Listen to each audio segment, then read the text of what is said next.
आज आपण पारंपरिक पद्धतीने आळूवडी बनवणार आहोत. त्यासाठी आळूची पाने स्वच्छ धुवून घेतलेली होती. त्यासाठी लाटण्याच्या साहाय्याने पान लाटून घेऊ आणि त्यावरील शिरा व्यवस्थित काढून घेऊ. तुम्ही चाकूच्या साहाय्याने सुद्धा काढू शकतात. शिरा व्यवस्थित काढून घ्यायचे आहे, जेणेकरून आळूवडी खाताना आपल्याला घशात खाजणार नाही. आता एका भांड्यात बेसन घेऊ. त्यामध्ये तांदळाचं पीठ टाकू. तांदळाचं पीठ टाकल्यानंतर हळद टाकू, लाल मिरची पावडर, सफेद तीळ, ओवा, चवीनुसार मीठ, लसूण, हिरवी मिरचीची पेस्ट टाकू. एक छोटा चमचा गोड तेल टाकू. त्यानंतर मी थोडी चिंच भिजवलेली होती, तर ते चिंचेचं पाणी टाकून घेऊ आणि व्यवस्थित मिक्स करून घेऊ. व्यवस्थित मिक्स झाल्यानंतर थोडं पाणी टाकून व्यवस्थित अजून मिक्स करून घेऊ. मिश्रण थोडंसं घट्टच ठेवायचं आहे, जास्त पातळही करायचं नाही आहे. चिंचेचा कोळ टाकल्याने घशामध्ये आळूवडी खाताना खाज येत नाही, त्यामुळे मी इथे चिंच वापरलेली आहे. मिश्रण आपलं व्यवस्थित मळून झालेलं आहे.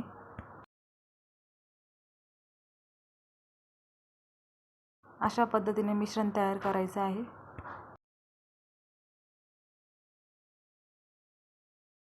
आता हे मिश्रण पानावर लावून घेऊ. हे मिश्रण संपूर्ण पानाला लावून घ्यायचे. आता दुसऱ्या दिशेने हे पान ठेवून घ्यायचे. त्याला व्यवस्थित बेसन लावून घ्यायचे. पुन्हा हीच प्रोसेस रिपीट करायची आहे. तुम्ही बघू शकता, अशा पद्धतीने पानांना बेसन लावून घ्यायचे. पूर्ण पानांना बेसन लावून घेऊ व्यवस्थित.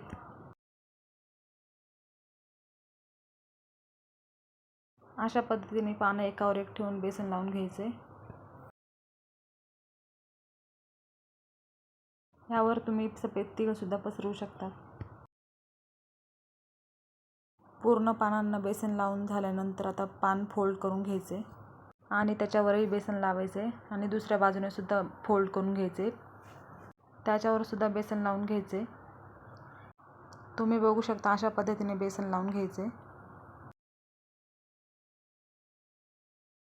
बेसन आपलं व्यवस्थित लावून झालेलं आहे. आता आपण रोल करून घेऊ.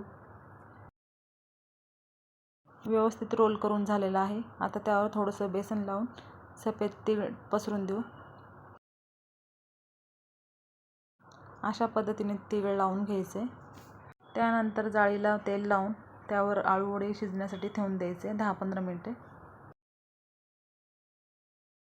10-15 मिनिटं वाफवून घ्यायचे.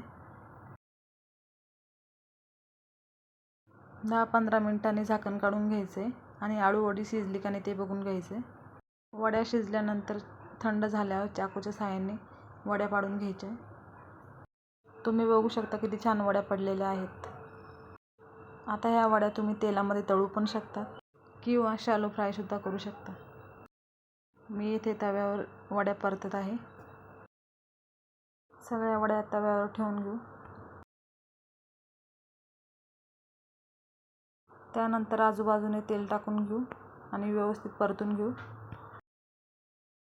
व्यवस्थित परतून घ्यायचे आहे दोन्ही साईडने.